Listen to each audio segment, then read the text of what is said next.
Welcome to lecture 4 of the chapter Solid State.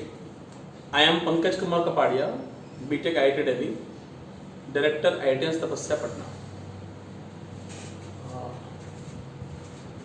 You can have a look at the written stuff. Okay, so in today's lecture we will discuss about voids. First question words होता क्या है, what is word? तो आप कह सकते हैं कि the empty space in a crystal is referred as a void. Crystal के अंदर जो भी खाली जगह एटम्स या आयंस के बीच में जो भी खाली जगह बच जाता है उसको हम लोग वर्ड्स कहते हैं. वर्ड्स तीन तरह के होते हैं: tetrahedral voids THV short form, octahedral voids OHV short form and cubical voids CV short form. बारी बारी से हम ये तीनों वर्ड्स को डिस्कस करेंगे. टेट्राहेड्रल वर्ड क्या होता है, ऑक्टाहेड्रल वर्ड क्या होता है और क्यूबिकल वर्ड क्या होता है. So the first thing which I would like to discuss is a tetrahedral void. What is a tetrahedral void? Now a tetrahedral void is formed with three mutually connecting atoms in a plane. Plane means a layer. एक layer में तीन atoms जो एक दूसरे को touch कर रहे होंगे, and the one atom from the adjacent layer which surmounts it from the top or the bottom. मतलब एक टेट्राहेड्रल वर्ड बनता है जिसमें तीन एटम्स एक लेयर में या कह लीजिए एक प्लेन में हो जो एक दूसरे को टच कर रहे हो, और एक चौथा एटम उसके बगल वाले लेयर में, चाहे वो ऊपर का लेयर हो चाहे वो नीचे का लेयर हो, तो एक ट्रायंगल टाइप की चीज बनेगी तीनों एटम्स का, और उसके ऊपर एक ढक्कन का काम करेगा एक एटम, या नीचे से ढक्कन का काम करेगा एक एटम. तो वहां पर जो इन चारों के बीच में जो खाली जगह बचेगा उसको कहते हैं टेट्राहेड्रल वर्ड. मैं डायग्राम से दिखाऊं आपको. आप देखिए ये ब्लैक एटम्स एक दूसरे को टच कर रहे हैं, ये एक लेयर में है, और उसके ऊपर एक रेड कलर का एटम है जो सेकेंड लेयर में है. तो ऊपर वाला एटम और नीचे वाले तीनों एटम्स, इससे जो बीच में खाली जगह बचा उसे हम लोग कहते हैं टेट्राहेड्रल वर्ड. इसी को दूसरे तरीके से भी देख सकते हैं कि नीचे एक एटम हो, ये जो रेड वाला एटम है ये नीचे है, यहां पर रेड वाला एटम मैं ऊपर दिखा रहा हूं, यहां पर रेड वाला एटम जो है वो क्या है, नीचे है, वो एक लेयर में है, और उसके ऊपर वाले लेयर में तीन काले वाले एटम्स जो एक दूसरे को टच कर रहे हैं. मतलब तीन एटम्स एक लेयर में और ऊपर से एक एटम, तो बीच की खाली जगह जो है वो टेट्राहेड्रल वर्ड होगा. या तीन एटम्स एक लेयर में और नीचे से एक एटम, तो यहां भी बीच का खाली जो जगह होगा वो टेट्राहेड्रल वर्ड होगा. तो टेट्राहेड्रल वर्ड के विषय में अगर हम बात करें और पर्टिकुलरली हम CCP की बात करें, क्यूबिकल क्लोज पैक स्ट्रक्चर की बात करें, तो हम लोग कह सकते हैं कि इन अ CCP, एक CCP स्ट्रक्चर में, क्यूबिकल क्लोज पैक स्ट्रक्चर में, FCC स्ट्रक्चर में, अ tetrahedral void is formed near every corner. एक क्यूबिकल क्लोज पैक स्ट्रक्चर में, एक FCC के स्ट्रक्चर में एक टेट्राहेड्रल वर्ड का फॉर्मेशन होता है नियर एवरी कॉर्नर, हर कॉर्नर के पास. अब हर कॉर्नर के पास का मतलब क्या हुआ? मैं एक CCP के अंदर जो कॉर्नर एटम है, जैसा कि याद कीजिए मैंने आपको ABC लेयर में बताया था कि वो कॉर्नर एटम लेयर A में है, ये तीनों face centre atom layer B में है. तो ये तीनों फेस सेंटर को ये ढक्कन का काम कर रहा है. तो यहां पर कहीं अगर ये कॉर्नर एटम को ले लें और ये तीन फेस सेंटर को ले लें, तो आप देख सकते हैं कि ये तीनों फेस सेंटर एटम्स एक दूसरे को टच कर रहे हैं और ये कॉर्नर एटम उसको एक ढकने का काम कर रहा है. तो बीच में यहां जो खाली जगह बचा, यहां पर एक टेट्राहेड्रल वर्ड बनेगा, और ऐसा हर कॉर्नर के पास होगा. तो अगर आप देखिए तो साफ साफ कह रहा है कि in a CCP a tetrahedral void is formed near every corner, her corner के पास एक टेट्राहेड्रल वर्ड बनेगा. कैसे बनेगा? Using the corner atom and the three adjacent face centred atom. मतलब इस टेट्राहेड्रल वर्ड को बनाने में वो कॉर्नर एटम इन्वॉल्व होगा, और इसके बगल में जो तीन फेस सेंटर हैं, ऊपर वाला, बाएं वाला और पीछे वाला, ये तीनों फेस सेंटर एटम और ये कॉर्नर मिलके एक टेट्राहेड्रल वॉइड बनाएगा। The centre of tetrahedral void lies on the body diagonal. जो इस टेट्राहेड्रल वॉइड का सेंटर होगा वो इस बॉडी डायगोनल पे लाई करेगा और it divides it in the ratio of 1:3। मतलब कि पहली बात की ये बॉडी डायगोनल है, तो इस कॉर्नर के पास जो टेट्राहेड्रल वॉइड है उसका सेंटर इस बॉडी डायगोनल पे लाई करेगा और ये जो सेंटर वाला पॉइंट होगा ये इस बॉडी डायगोनल को 1:3 के रेशियो में डिवाइड करेगा। 1:3 के रेशियो में डिवाइड करने का मतलब क्या हुआ कि अगर कॉर्नर से सेंटर ऑफ टेट्राहेड्रल वॉइड का डिस्टेंस हम निकालें तो पूरे बॉडी डायगोनल का 1/4 होगा, यानी कि इसका डिस्टेंस फ्रॉम द कॉर्नर, जो सेंटर ऑफ टेट्राहेड्रल वॉइड है उसका distance from the corner √3a/4 होगा। अब आपको मैं एक्सप्लेन करता हूं ज्योमेट्री से। ये देखिए, अगर इस कॉर्नर वाले इस पॉइंट को हम मान लेते हैं कॉर्नर एटम और उसका मैं कोऑर्डिनेट मान लेता हूं 0 0 0, वो ओरिजिन है, तो बताइए ये जो फेस सेंटर होगा अगर ये XY प्लेन है तो इसका कोऑर्डिनेट हो जाएगा a/2 0। ये जो फेस सेंटर होगा अगर ये YZ प्लेन है तो इसका कोऑर्डिनेट हो जाएगा 0 a/2 और ये जो फेस सेंटर होगा अगर ये ZX प्लेन है तो इसका कोऑर्डिनेट हो जाएगा a/2 0 a/2। यानी कि अगर मैं इन चारों पॉइंट्स को, देखिए ये कॉर्नर वाला एटम है और ये तीनों एडजेसेंट फेस सेंटर वाले एटम्स हैं, तो कॉर्नर वाले का कोऑर्डिनेट अगर मैं मान लेता हूं 0 0 0 तो XY प्लेन में हो जाएगा a/2 0, XZ प्लेन में हो जाएगा a/2 0 a/2 और YZ प्लेन में हो जाएगा 0 a/2 इन चारों पॉइंट से जो टेट्राहेड्रल बना, उस टेट्राहेड्रल का जो सेंट्रॉइड होता है, आपने फॉर्मूला पढ़ा होगा 3 डायमेंशनल ज्योमेट्री में कि x1 + x2 + x3 + x4/4, y1 + y2 + y3 + y4/4, z1 + z2 + z3 + z4/4। अगर सबके x कोऑर्डिनेट को जोड़ के 4 से डिवाइड कर दें, फिर सबके y कोऑर्डिनेट्स को जोड़ के 4 से डिवाइड कर दें और फिर इन सबके z कोऑर्डिनेट्स को जोड़ के भी 4 से डिवाइड कर दें, तो इस सेंट्रॉइड जिसको मैंने G से डिनोट किया है, जिसको आप सेंटर ऑफ टेट्राहेड्रल मान सकते हैं, इसका कोऑर्डिनेट आ जाएगा a/4 a/4 a/4। अब कॉर्नर का कोऑर्डिनेट था 0 0 0 और सेंटर ऑफ टेट्राहेड्रल का कोऑर्डिनेट है a/4 a/4 a/4, तो आप डिस्टेंस फॉर्मूला लगा के इसका डिस्टेंस निकाल सकते हैं √3a/4। आप देख सकते हैं कि वो 0 0 0 है, ये a/4 a/4 a/4 है और उस कोऑर्डिनेट का जो अपोजिट वर्टेक्स जो होगा क्यूब का, जो बॉडी डायगोनल के बारे में, तो उसका कोऑर्डिनेट हो जाएगा a तो ये एक कोलिनियर पॉइंट्स है, इनका डायरेक्शन कोसाइन सेम है और चूंकि ये a/4 a/4 a/4 है तो इस पूरे डिस्टेंस √3a का ये 1/4 हो गया और 1/4 का मतलब कि ये 1:3 के रेशियो में डिवाइड कर रहा है। So this is how it is. Now next we will talk about size of tetrahedral voids.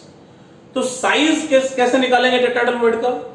तो साइज ऑफ टेट्राहेड्रल वॉइड कहने का मतलब है कि यहां पर जो भी टेट्राहेड्रल वॉइड में खाली जगह बचा उसमें कितना बड़ा साइज का एटम हम लोग फिट कर सकते हैं जिससे कि कोई और एटम्स का ओरिएंटेशन डिस्टर्ब ना हो।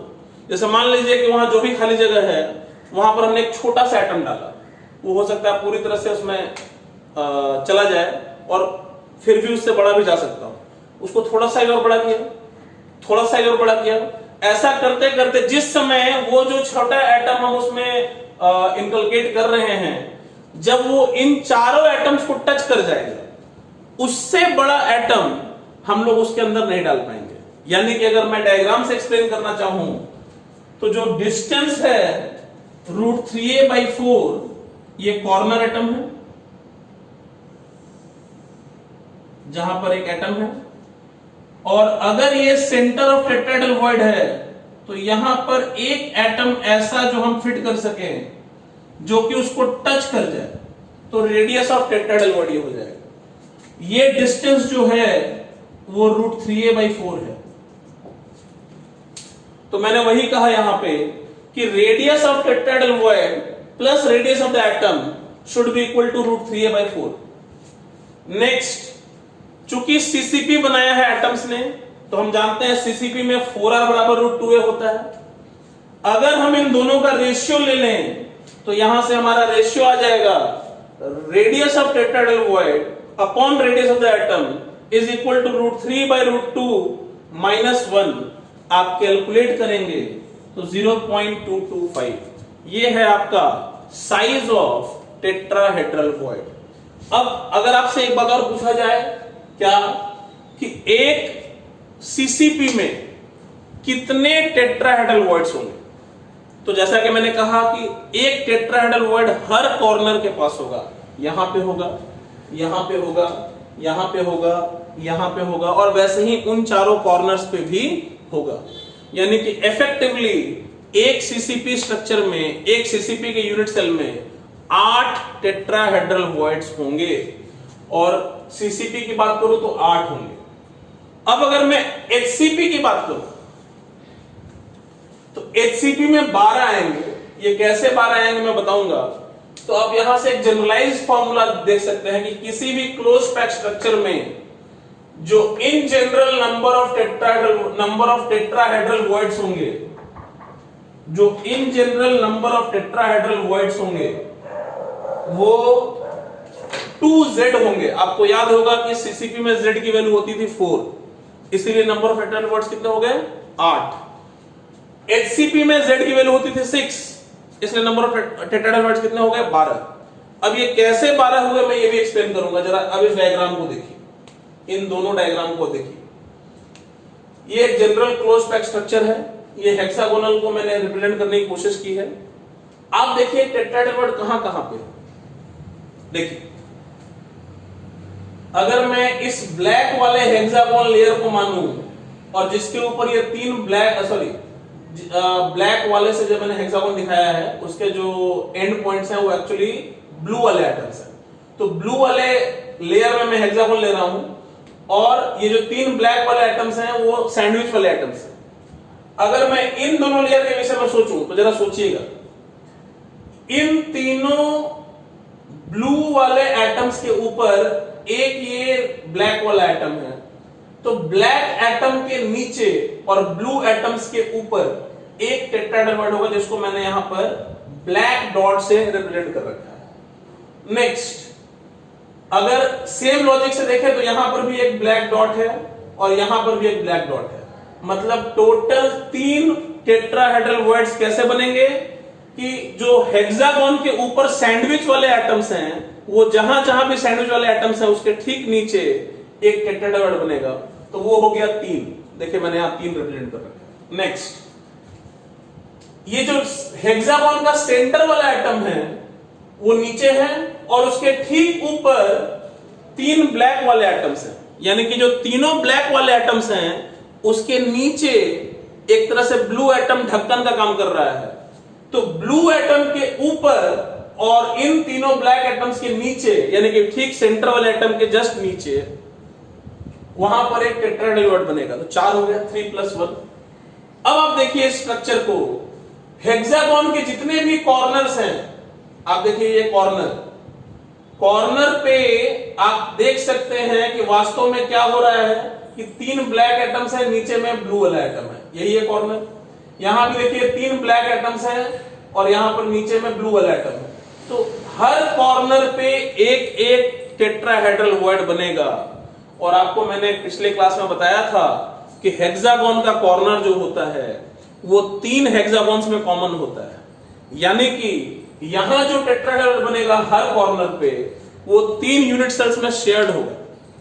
तो 6 कॉर्नर्स ऐसे होंगे, 6 × 1/3, this will give you total 3 + 1 + 2 6। 6 tetrahedral voids मिल गए आपको लेयर ए और लेयर बी के बीच में। आई रिपीट, जो ब्लू वाला लेयर है वो लेयर ए है और जो ब्लैक वाला लेयर है वो लेयर बी है। तो हेक्सागोन, उसके ऊपर सैंडविच, तो सैंडविच वाले एटम्स और हेक्सागोन जो नीचे वाला है, इसके बीच टोटल 6 टेट्राहेड्रल वॉइड्स हो गए। वैसे ही 6 और होंगे ऊपर वाले हेक्सागोन और नीचे वाले सैंडविच से। क्योंकि एक हेक्सागोनल याद कीजिए क्या होता था कि पहले होता था एक हेक्सागोन, फिर होता सैंडविच और फिर होता था हेक्सागोन। नाउ इस हेक्सागोन और इस सैंडविच के बीच में 6 हो गए, तो उसी प्रकार ऊपर वाले हेक्सागोन और नीचे वाले सैंडविच के बीच में भी 6 होंगे। तो total number of tetrahedral voids in a CCP हो जाएगा 12। आप देख लीजिए सीसीपी के बारे में भी, जो नीचे का रेड एटम है उसके ऊपर ब्लू एटम्स हैं, उसके ऊपर ब्लैक एटम्स हैं, और फिर ब्लैक के ऊपर एक रेड होगा। आपको मैंने बताया था कि जो ऊपर वाला रेड बता रहा हूं मैं और जो नीचे वाला रेड बता रहा हूं मैं, ये बॉल्ड डायगोनल वाले हैं। तो रेड वाला एटम ब्लू वालों के साथ और ऊपर वाला रेड वाला एटम ब्लैक वालों के साथ, रेड वाला एटम ब्लू वालों के साथ यहां पर टेट्राहेड्रल बनाएगा, और नीचे के रेड वाला एटम ब्लैक वालों के साथ वहां पे टेट्राहेड्रल बनाएगा। यानी कि हर कॉर्नर के पास बॉडी डायगोनल के अलोंग एक टेट्राहेड्रल वर्ड बनेगा सीसीपी में। और एचसीपी में कैसे 12 होंगे ये मैंने आपको अभी एक्सप्लेन कर दिया। अब हम लोग डिस्कस करेंगे ऑक्टाहेड्रल वॉइड, जो हमारा सेकंड वैरायटी ऑफ वॉइड्स था। ऑक्टाहेड्रल वॉइड क्या होता है, तो हम देख रहे हैं क्या कि an octahedral void is formed with 3 mutually connecting atoms in a plane या layer and another 3 from the adjacent layer in a different orientation। इसका मतलब क्या जा रहा है इस डायग्राम को देखिए। रेड वाले एटम्स लेयर ए में हैं या कोई भी लेयर में हैं, और उसके जस्ट बगल में जो एडजेसेंट लेयर है उसमें ब्लैक वाले एटम्स हैं। तो 3 एटम नीचे वाले लेयर में और उसके ठीक ऊपर 3 एटम ऊपर वाले लेयर में, ओरिएंटेशन अलग। आप देखिए रेड वाला ट्रायंगल इस तरफ से बन रहा है और ब्लैक वाला ट्रायंगल इस तरफ से बन रहा है। तो अगर आप नेट डायग्राम के बारे में सोचेंगे तो ऑक्टाहेड्रल कुछ ऐसा बनेगा।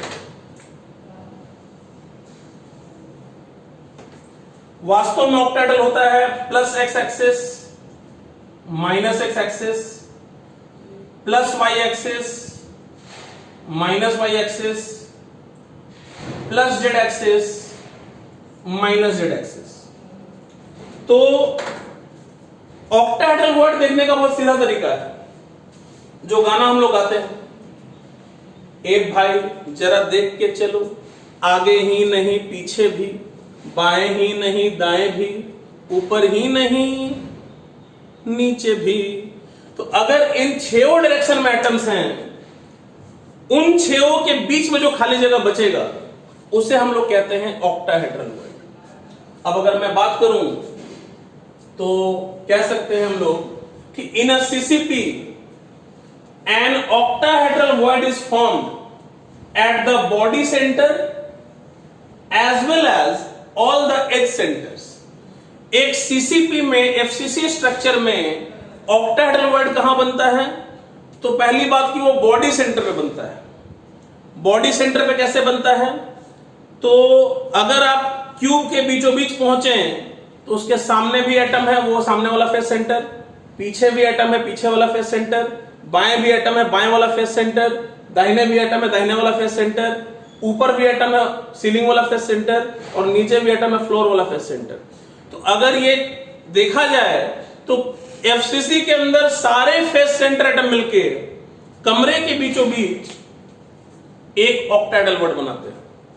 और अगर आपको याद हो एबीसी लेयर वाली बात, तो कॉर्नर एटम को हमने लेयर ए कहा था, ये तीनों फेस सेंटर लेयर बी है, और ये तीनों फेस सेंटर लेयर सी है।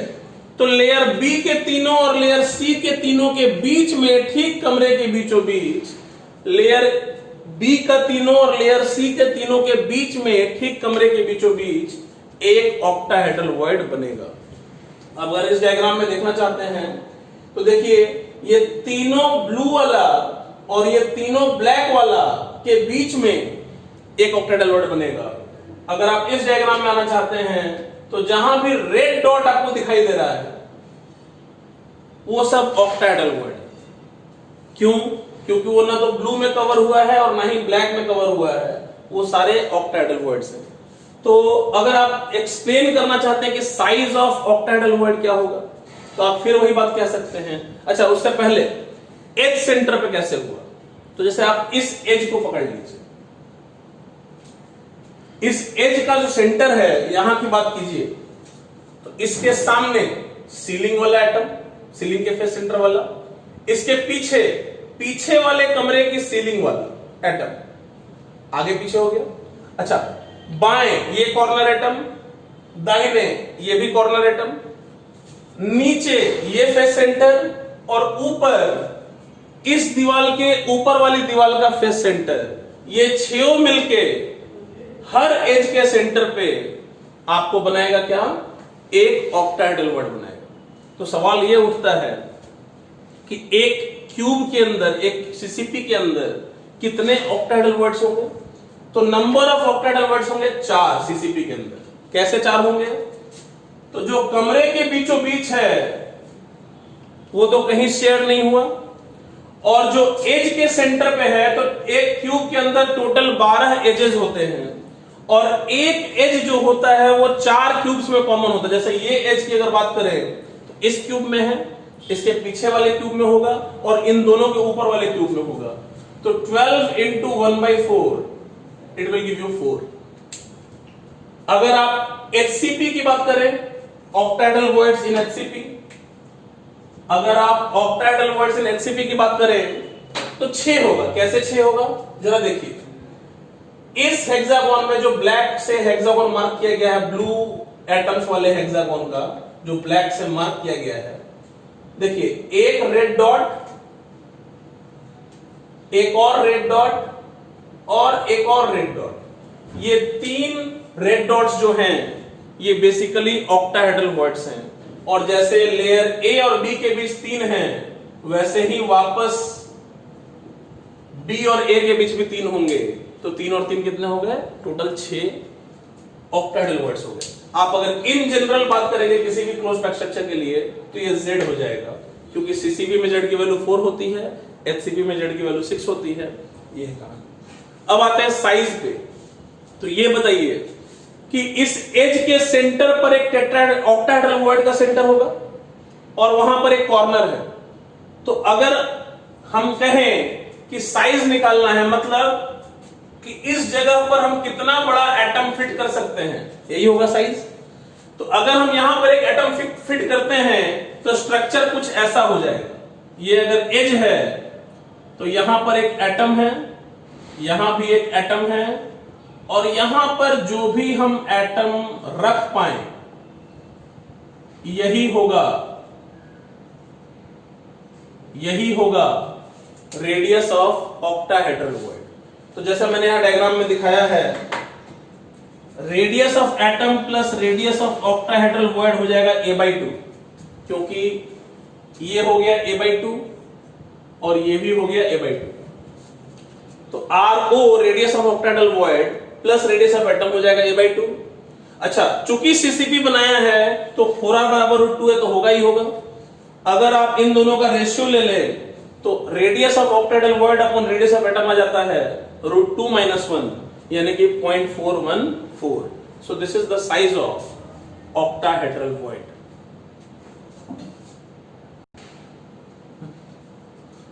क्यूबिकल वॉइड, अगर मैं क्यूबिकल वॉइड की बात करूं तो हम कह सकते हैं कि सबसे पहली बात की प्रिमिटिव क्यूबिक यूनिट सेल में होता है।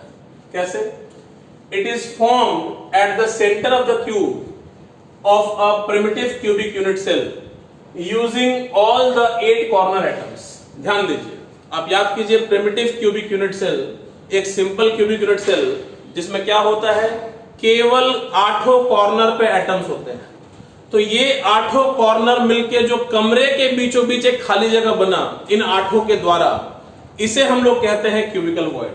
ये 8 कॉर्नर एटम्स मिलके कमरे के बीचों बीच जो खाली जगह बनाते हैं उसे हम लोग कहते हैं क्यूबिकल वॉइड। तो अगर मैं क्यूबिकल वॉइड की बात करूं तो हम कह सकते हैं कि number of cubical voids in a primitive cubic unit cell will be how much, 1, क्योंकि कमरे के बीचों बीच एक ही वॉइड बनेगा 8 के द्वारा एक साथ। अच्छा, अगर आप देखें डायग्राम के बारे में, तो चूंकि बनाता है प्रिमिटिव क्यूबिक यूनिट सेल, तो एटम और ये एटम H के लोग टच करेंगे तो हम कह देंगे 2R बराबर A। अब बीचे बीच जो खाली जगह बचा वहां पर अगर हम एक बड़ा से बड़ा एटम पुट इन करें तो वो क्या होगा कि वो जाके 8 को टच कर जाएगा, यानी कि बॉडी डायगोनल के अलोंग अगर आप सोचे तो स्थिति क्या होगी कि कॉर्नर वाला एटम क्यूबिकल वॉइड वाला एटम को और क्यूबिकल वॉइड वाला एटम वापस कॉर्नर को टच करेगा, तो कुछ ऐसा डायग्राम बनेगा। ये कॉर्नर एटम है, ये क्यूबिकल वॉइड वाला एटम है और ये वापस से कॉर्नर एटम है। ये बॉडी डायगोनल का लेंथ है √3 है। तो हम कह सकते हैं कि 2 times radius of cubical void plus radius of atom should be equal to √3a। और चूंकि प्रिमिटिव क्यूबिक बनाया है तो 2R बराबर A। अगर आप इन दोनों का रेशियो ले लें तो यहां से आ जाएगा radius of cubical void upon radius of the atom will be equal to √3 - 1 which is equal to 0.732। तो ये आपका होता है cubical void. Cubical void primitive cubic में हम बात करते हैं और ये 8 कॉर्नर मिलके कमरे के बीचों बीच या क्यूब के बीचों बीच जो वॉइड बनाता है उसे ही हम लोग कहते हैं क्यूबिकल वॉइड। अब नेक्स्ट कॉन्सेप्ट हम लोग डिस्कस करेंगे रेडियस रेशियो क्या होता है। तो रेडियस रेशियो होता है it is the ratio of the radii of the cation and the anion. यानी कि अगर एक आयनिक सॉलिड की बात करें तो कैटायन और एनायन के रेडियाई का रेशियो यानी कि radius of cation upon radius of anion, यही होता है हमारा रेडियस रेशियो। और रेडियस रेशियो के बेसिस पर हम किसी भी कंपाउंड का, किसी भी आयनिक क्रिस्टल का स्ट्रक्चर पता कर सकते हैं। कैसे? तो ये होता है रेंज। ध्यान दीजिएगा, यहां पर क्लोज इंटरवल है, वहां पर ओपन इंटरवल है, फिर वहां पर क्लोज इंटरवल है, यहां पर ओपन इंटरवल है। तो जब रेडियस रेशियो 0.155 से लेके 0.225 तक होता है, 155 इंक्लूडेड, 225 छोड़ के, तो ऐसा जो क्रिस्टल बनता है वो आयनिक क्रिस्टल, वो उसका स्ट्रक्चर होता है ट्राइगोनल प्लेनर, जिसका एग्जांपल हो सकता है Al2O3 अल्युमिनियम ऑक्साइड, अल्यूमिना। जब ये 0.225 से लेके 0.414 के बीच होता है, इसको बोलते हैं zinc blende type structure, example ZnS। 0.414 से लेके 0.732 के बीच इसको बोलते हैं रॉक सॉल्ट टाइप स्ट्रक्चर, जिसको हम कहते हैं NaCl। और 0.732 से लेके 1 के बीच इसे कहते हैं सीजियम क्लोराइड टाइप स्ट्रक्चर, इसको कहते हैं CaCl, सीजियम क्लोराइड। तो बारी बारी से, हालांकि अल्यूमिना के स्ट्रक्चर पे तो हम फोकस नहीं करेंगे, लेकिन अभी इन बाकी स्ट्रक्चर्स को और इनके अलावा 1-2 और स्ट्रक्चर्स को हम लोग डिटेल में डिस्कस करेंगे in our next class. Thank you so much.